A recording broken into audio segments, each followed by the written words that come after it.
আসসালামু আলাইকুম প্রিয় দর্শক, আমরা সবাই একদিন মরে যাব।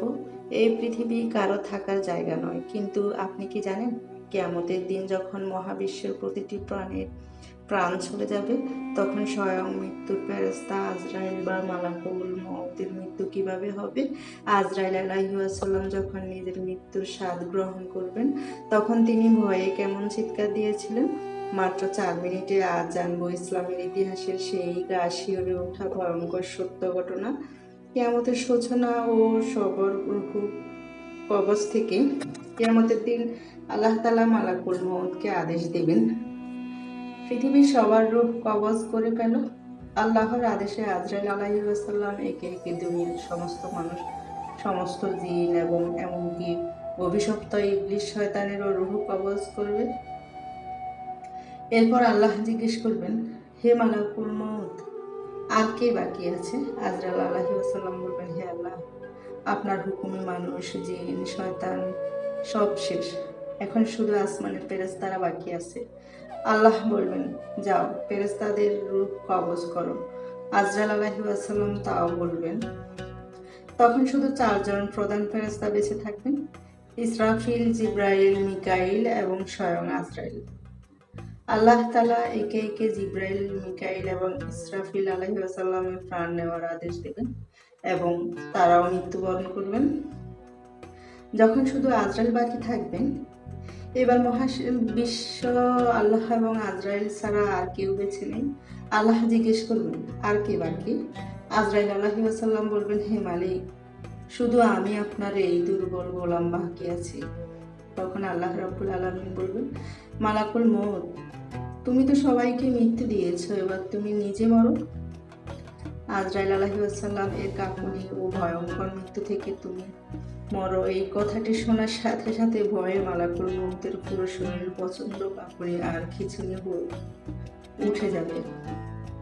আল্লাহ বলবেন, মালাকুল মউত, কেঁদে লাভ নেই, জন্মালে মরতে হবে।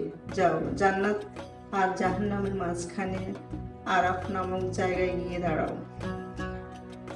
সেখানে গিয়ে আজরাইল আলাইহিস সালাম কাঁপতে কাঁপতে বলবেন, হায় আল্লাহ, সৃষ্টির শুরুতেই যদি জানতাম যে সবাইকে মরার পর আমাকেও এমন কঠিন মৃত্যুর মুখোমুখি হতে হবে, তবে এই দায়িত্বের জন্য আমি আপনার কাছে ক্ষমা চেয়ে নিতাম। তখন আল্লাহ বলবেন, কোনো কথা নয়, মরে যাও। আল্লাহর আদেশ হওয়ায় মাত্রই আজরাইল আলাইহিস সালাম এক বিকট ও ভয়ঙ্কর চিৎকার দিয়ে মৃত্যুবরণ করবেন। আমাদের প্রিয় নবী সাল্লাল্লাহু আলাইহি ওয়াসাল্লাম আজরাইলের সেই মৃত্যুর চিৎকার যদি দুনিয়ার মানুষ বেঁচে থাকতে শুনতে পেত, তবে সেই চিৎকারের আওয়াজে সমস্ত মানুষ পড়ে যাবে, সাথে সাথে লাশ হয়ে পড়ে যেত।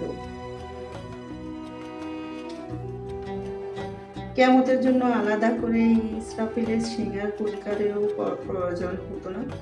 আল্লাহ সেই ঐতিহাসিক মুখার থেকে আজরাইল মারা যাওয়ার পর পুরো মহাবিশ্বে টানে বামে উপরে নিচে কেউ থাকবে না, থাকবেন কেবল একজন, তিনি আল্লাহ। তখন আল্লাহ তাআলা পৃথিবীকে এক ঐতিহাসিক হুঙ্কার দিয়ে ডাকবেন এবং বলবেন, হে পৃথিবী, কোথায় তোর নদীগুলো?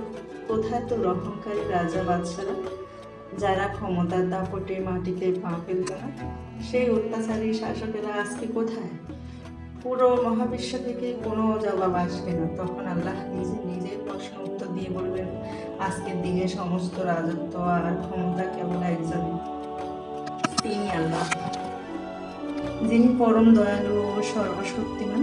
প্রিয় দিনী ভাই ও বোনেরা, যে মৃত্যুর ফেরেশতারা আজরাইলকে একদিন এভাবে মৃত্যুর স্বাদ চাকতে হবে, আমরা তো সামান্য মানুষ, তাই অহংকার ছেড়ে দিয়ে আসুন, আল্লাহর পথে ফিরে আসি। আজকের এই হৃদয় কাঁপানো ঘটনাটি আপনার কেমন লাগলো তা অবশ্যই কমেন্টে জানান। ভিডিওটি ভালো লাগলে একটি লাইক দিন এবং বন্ধুদের সাথে শেয়ার করে দিন। আল্লাহ আমাদের সবাইকে হেদায়েত করুন, আমিন।